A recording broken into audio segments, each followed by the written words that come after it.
welcome back sa ating channel na It's a Drum. So kung matatandaan nyo, ito yung mga planter or basket to na puro algae nung nakaraan. Tingnan nyo ngayon, hindi nyo na makita kung nasa yung algae. May konting bakas pa rin, tulad na lang halimbawa na medyo mabasa pa na yan lang. Kasi sa lahat at sa iba pang mga inalgae ng mga trace natin, halos wala nang bakas. Ito, sandamakmak na algae ito, pero tingnan nyo. So ano yung matututunan nyo dito sa video na to? Bakit ko ba ginawa? So ito yung stress na kayo na bakit nag-algae yung mga medium nyo. Huwag kayong mag-alala dahil luman rin ako dyan, no? Nakailang palit na ako ng medium. Hindi na ako gumamit ng chemicals, pero ito, inalgae pa rin. So ano nang gagawin nyo? Mag-give up na lang ba kayo? Magbabago kayo ng medium? No? Mag-change talaga kayo ng formula nyo, ng growing medium nyo? Ano ba talaga? So pagka nag-algae yan, ayun lang nga, no? Ito nga, hindi ko nga to sinadya na alisin talaga yung algae. Although ang intention ko talaga, kaya ko nilagay yung mga trace dyan na may algae, para malesen yung algae. At sa panahon ngayon na napaka-dry, no, ay matatanggal sila, mawawala yung mga algae. So diba dito sa growing area, mga alaga natin lahat ay carnivorous plants, pero sa baba may space dito ng mga non-carnivorous plants. Hindi ko to dinidiligan dahil nag-aalaga dito parents ko tsaka yung misis ko, pero ngayon nagdilig ako dahil sa awa ko sa kanila. So sobrang init ngayon dito sa amin, at hindi lang mainit, dry, as in dry. Yung tipong yung balat mo parang magbibitak-bitak. Siguro yun yung kapaskuhan, di ba? Ang gagandahan lang yan, nagpa-flowers na yung mga halaman, including our carnivorous plants like Nepenthes. So ayun, na-harvest ko na nga yung mga pollen at na-pollinate na natin. Ayan, yung nasa gitna na yan. Oops, yun. So ngayon kami nagre-repat ng mga nandito nakaraan, yung mga tissue culture plants. Bakit? Dahil itim-itim sila, na root rot. Bakit na root rot? Dahil hindi namin naialis lahat. Ako pala yung kasalanan. Hindi ko naialis lahat ng agar medium sa ilalim. So hindi ko na hinugasan, tinaktak-taktak ko lang kasi sa pagmamadali na para less lang yung ma-contaminate, no? At maitanim ko agad dahil busy rin ako ng time na yun. Pero dahil sa hindi ganun kagandang quality ng aking work, ayun. na ano sila, mas natuluyan. Ayan. So tinitignan ko ngayon kaya pumasok, parang sabi ko parang nagdadry itong alaga ako. Hindi naman pala, mukha lang sa malayo. Pero maraming nagdadry dyan noong nakaraan, kaya tingnan nyo, pansinin nyo. Ang nilagay ko na puro mga live sphagnums, tsaka yung mga acclimated na mga seedlings. So pagka sobrang init naman, ito yung mga gagawin nyo, no? So itong video na to para to sa pagtatanggal ng algae, paano nyo matatanggal algae. At pagka sobrang init at sobrang dry, so parang parehas lang yun, sobrang init ng temperatura at sobrang baba ng humidity, ito yung ginagawa namin. So syempre yung mga halaman mo na hindi pa ganun katitibay, yung mga kalalabas pa lang sa bote, kapropagate pa lang, from indoor in outdoor mo. So ang gagawin mo, ilagay mo sa mas lilim, mas humid, mas malamig na lugar. So dito lang makikita nyo na yung ibig ko sabihin. Itong area na to napakainit. Mapapansin nyo yan dahil eto, yung sa side na to, eto yung nasa mainit na part nung nakaraan. Dahil eto, nandun yan, nasa mainit. So lalo na ngayon dahil nilagay ko sila dito sa napakainit talaga. Mapapansin nyo, masusunog yan kung hindi ko madidiligan ng regular. So huwag naman sana. So ayan, so ayan, nangitim agad yung mga ibang pinikula ko na propagation. Pero good news niyan, meron na yan sa ilalim, nakita ko na nakaraan. So sa ibang video natin gagawin yon. So gagawin nyo mas humid. Ano ba yung mas humid? No, pagka halimbawa pumasok kayo sa isang lugar, let's say greenhouse or maraming puno, kaya let's say yung makulob na lugar like bawa nagpunta kayo sa comfort room tapos hindi nakabukas yung exhaust, no, mainit, no, so papawisan kayo agad, yung parang mapipil mo na moist, no, yung paligid, no. So gusto nila yon, yung humid, no, gusto rin nila yung malamig, no. Syempre pagka ganito nakainit, so ilalagay mo na dyan yung mga matitibay na mga variety or klase ng halaman na meron kayo. Tapos yung dito naman sa medyo hindi na ganun kainit dahil may shading net plus yun, no, mainit, mas humid at mas mababa temperature dahil sinalo na lahat ng mga sphagnums nyo. So mas komportable yan dyan. Kaya kung mapapansin nyo, yung mga medyo special nating halaman, no, VIP, yun nandito sa area na to. Ayan. So, ayan, no, Bicol Karata, puting BFT. Makakalalabas lang sa bote na BFT. Nung nakaraan, nilabas na natin to pero nagkaroon nga sila ng problema. So, siguro sa ibang video, mas tututukan natin yan. At lalaliman natin kung ano mga nangyari para hindi nyo na rin ma-experience. So pero dito, yung focus natin yung kapag may algae, anong gagawin? At kung sobrang init, ano naman yung pwede nyo gawin? Kasi problema rin, di ba, yung sobrang walang araw, tapos sobrang maulan, di ba? Sabi nyo, sir, mabubuhay ba to? Kailangan ko ba ipasok sa bahay or ano ba? So ito yung ito naman yung kabaliktaran. Na kung sobrang init naman, no, syempre kung hindi pa ganun ka tiba yung halaman nyo, medyo atras nyo ng konti, no. Retreat. Di ba? Magsagera, retreat muna, tapos ilagay nyo yung mga matitibay sa harapan. Ayan. So, nabas tayo ulit dun sa kanina. Dahil tatapusin ko lang tong video na to. At tingnan natin kung makagawa pa tayo isa pang video para doon naman sa isang content natin. Pero dito, ito yung time na magdidilig na sana ako lahat. Naumpisahan ko lang Diniligan ko na to kasi dry na dry. Diligan ko na. Pero pansinin nyo ito, mas marami laman na ito. Na medium pero napaka-gaan. Dahil bakit? Tingnan nyo naman kung gaano ka-dry yan. Dry na dry as in. Malalaman nyo yan sa mga live sphagnums na nilagay dyan. Walang pag-green. Konti lang. Pero mamaya pag nadiligan nyo yan, balik sa sphagnums. Tapos eto naman palang delay natin. Tingnan nyo. Pero tipan-pan, diba? Pero pag napabayaan nyo yan, wala dyan nyo yan, malalanta. So, pagka ganito, mag-water drain na kayo. Sobrang hangin. Siguro sa sobrang hangin, kaya mabili sila nito. Yung water tray ko na to para maagapan. So, ayan o. Hindi na makakita. Yung mga algae dati, wala na. Ayan. So, kaya, ayan yung sinasabi ko sa inyo. Kung gusto nyo matanggal yung algae, pwede nyo gawin rin. Huwag lang yung sobrang dry na dry. Sakto lang. Ganito nga na parang sobrang dry na nito. Tingnan nyo pagka ginaganto. Meron pa naman palang moist sa ilalim. Ayan o. Kasi yung ibabaw mapadry nyo, matatanggal. Ang algae na naman, nasa ilalim, nasa ibabaw lang yung karaniwan. Although sa gilid-gilid magkakaroon na ng algae yan, pero mas madaling i-manage yung sa taas. Kasi ayun naman yung nakakontakt sa plants ninyo. Sa gilid, wala naman siguro kayong halaman dyan sa gilid, di ba? So, ang problemahin natin sa ibabaw.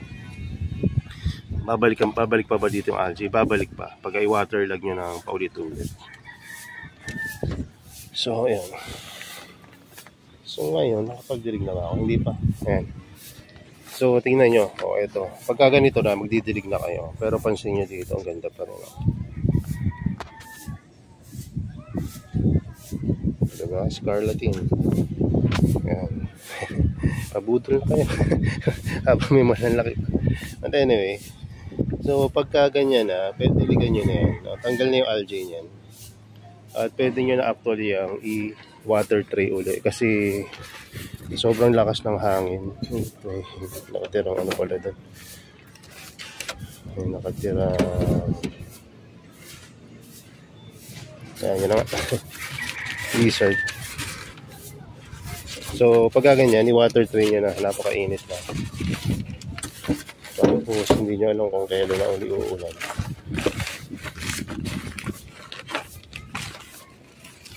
So i-water tray nyo na yan. Kahit na hindi kaganda yung pagkakalagay ng plastic, okay lang.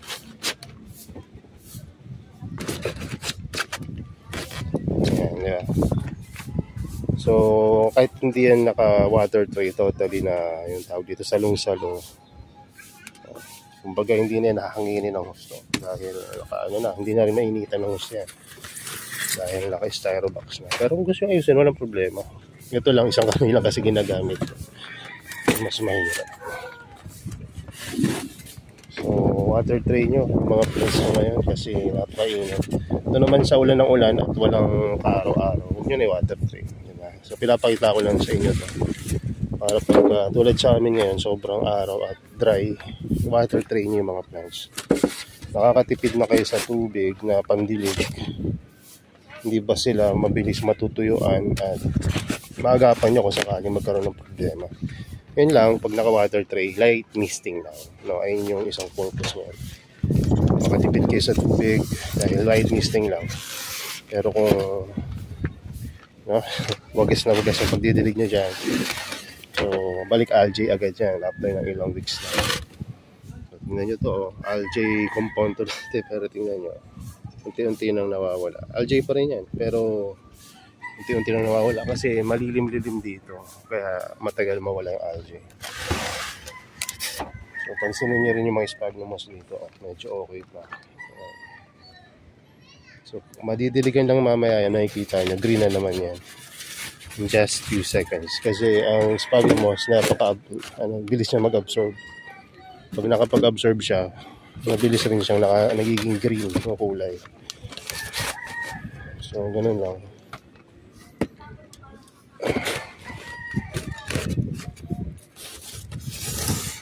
Walang masyadong order ngayon kasi grabe naman yung order nung nakaraan. So wala nang napapabulol ngayon. Nabulol na sila last week. Joke. At pecha de peligro rin ngayon. Kaya pagkasamang ganitong panahon, nag-propagate ka na. Propagation sa time na walang masyadong ginagawa. Kaya family time. Pagka-weekends na tapat, alis. Nagagala ng konti. Kung kailangan ng palitan yung mga trees nito, 4 years na yung pinaglingkod nila dito sa amin. At malutong na talaga. Pero usable pa rin. Kung di naman maarte, pwede pa rin naman gamitin yan. Ganyan lang ang tinatagal ng mga ganitong klaseng basket. Kapag laging araw and ulan, lumulutong talaga yan. Kahit ano naman siguro plastic. Maliban na lang yung mga rubber. May halong rubber o yung medyo elastic na plastic. Saan ba yun? Bigyan ko kayo ng example. Para kung gusto nyo ngayon ang gagamitin, matibay-tibay. Tatagal talaga. Nasa baba yata. Pero ito meron ako dito. Hindi pa gamit eh. Pero yung kunin nyo yung mga puti. Kasi tsaka yung medyo magaganda yung quality. So pagka bibili kayo ng paso, yung ganitong klase. Corrugated. Matagal to ng more than matagal talaga kasi hanggang ngayon hindi pa rin sila nasisira. Hindi sila lumulutong eh. Ewan ko kung anong materials na ginamit dito. Pero yung mga ganito, months lang ang bibilangin niya. Mga ganitong klaseng paso. Nabudol ako dati dito. Mura pero months lang. Pag naarawan to nabasa, parang piatos to sa nipis. Ganon din yung texture niya pagka nabilan. Lumutang. Ganito. Actually, ito yun, yung binili ko dati. Wala na appeal sa akin yung mga ganitong paso. Pagka binibentahan ako, kasi alam ko na yung nangyari nakaraan.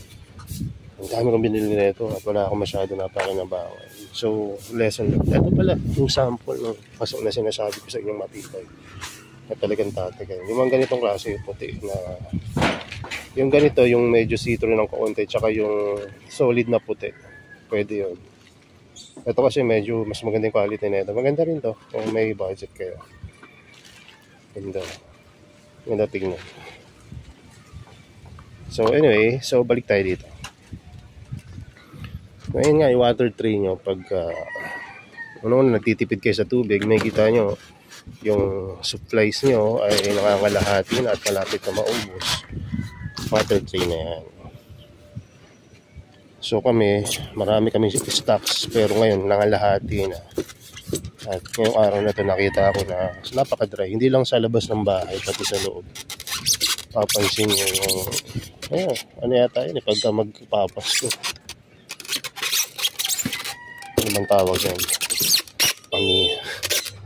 Sa yung mga ganyang yung low humidity, sobrang hangin, tas malamig. Bilis makadry yun. Kahit mainit siya. So, yung ganyan na. Basta kung madidiligan, hindi ka na magdidilig na sobra. Yung saktuhan lang. So, wait lang tingnan natin yung iba dito para may sample tayo ng algae. Saan ba dito? Medyo magaling-galing ng algae dito. Tingnan nyo, may algae pa.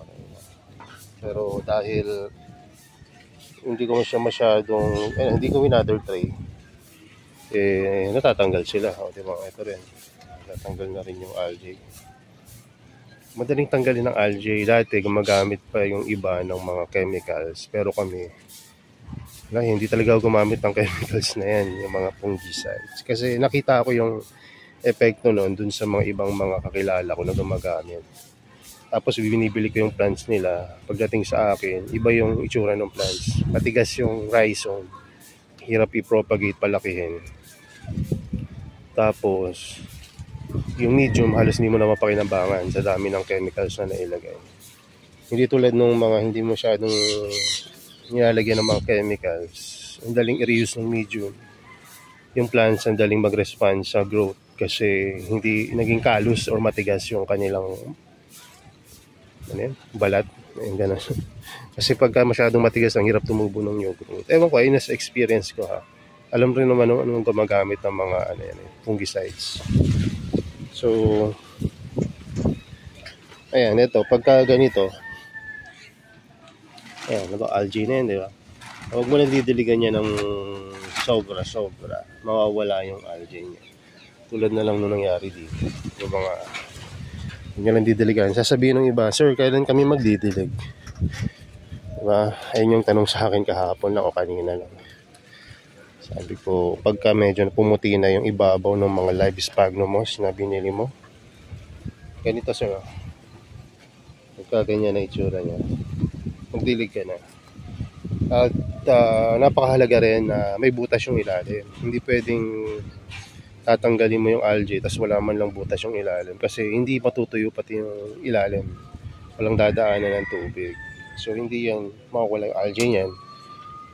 Matagal ka bago magdilig, pero mas matagal rin bago ka mawala ng algae. So make sure properly aerated yung ilalim. Ibig sabihin may butas. Hindi lang may butas, maraming butas.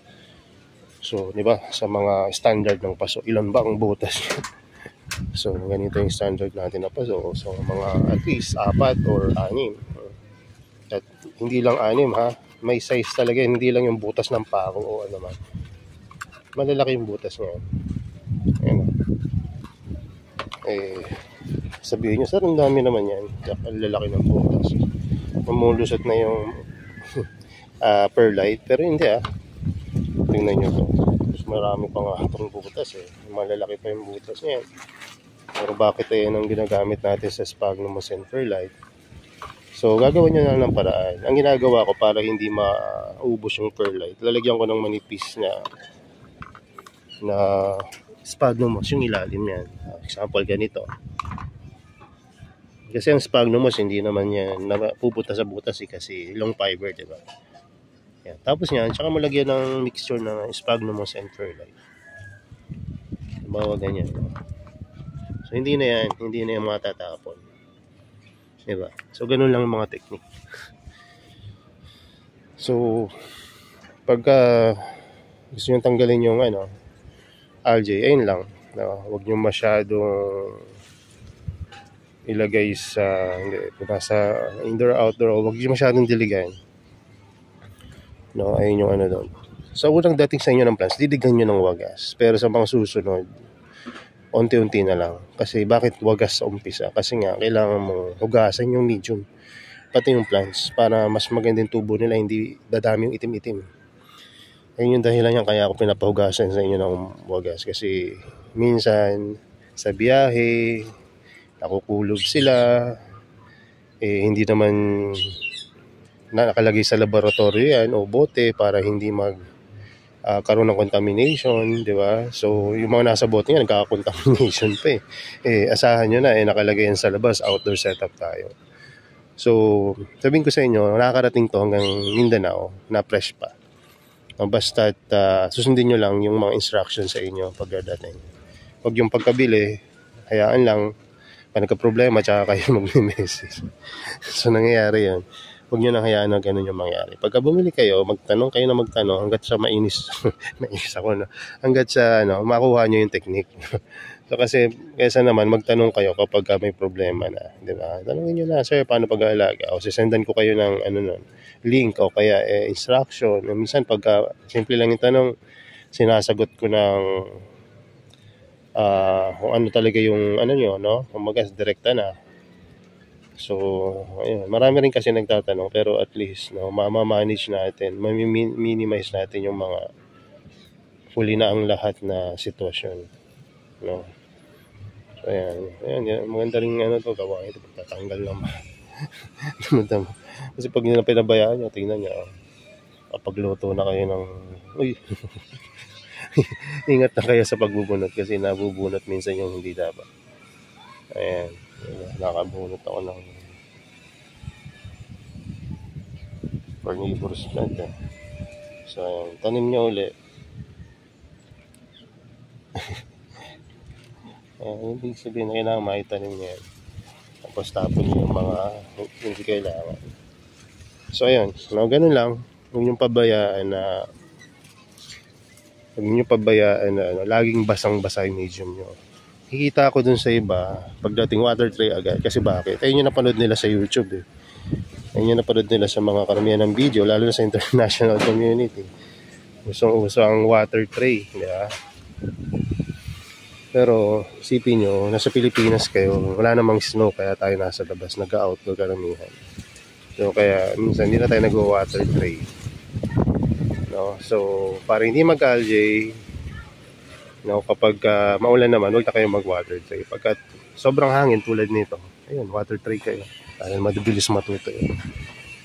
So, ayun yung ayun yung pinaka ng video na to kung bakit ako gumawa. No? Kumbaga, know how to manage your plants, diba? So, kapag kailangan nilang, magtanong muna kayo sa umpisa kasi syempre hindi kayo sigurado sa gagawin nyo. So, tanong kayo sa akin. No? Lalo na kung sa akin yung binili. Siyempre, very welcome, more than welcome kayo na magtanong sa akin. So, pagka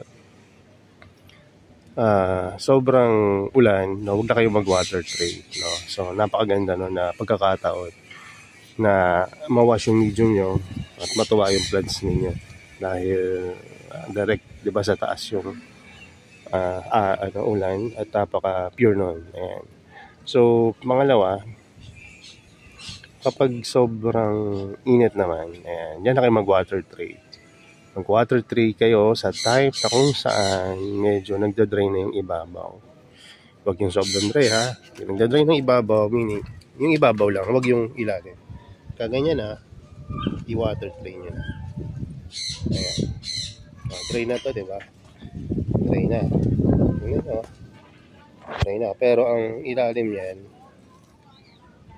moist pa rin. So pagka ganyan na, pwede nyo tuklap-tuklapin yung mga medium para malaman, no? So ibabaw, dry. Pero pagka moist pa yung ilalim niya. Sample ulit dito. Pinaka-dry na itsura. Ayan, puro algae ito dati. Pero ayan, dry na dry. Ang tigas na yan. Pwede ka nung katukin eh. Baka may lumabas na lang. So, ayan, pagka kinayod niya yan. Oh, ayan, dry na dry pa. Moist pa rin yung ilalim. Ito pa. Dry. Diba, dry. Tapos, moist yung ilalim. Saan pa yung pinaka-dry dito? Harap tayo. Ito. Ito, mabilis mag-dry yung walang toppings. Ito, dry ito, diba? Ilalim yan. Oh, moist pa rin.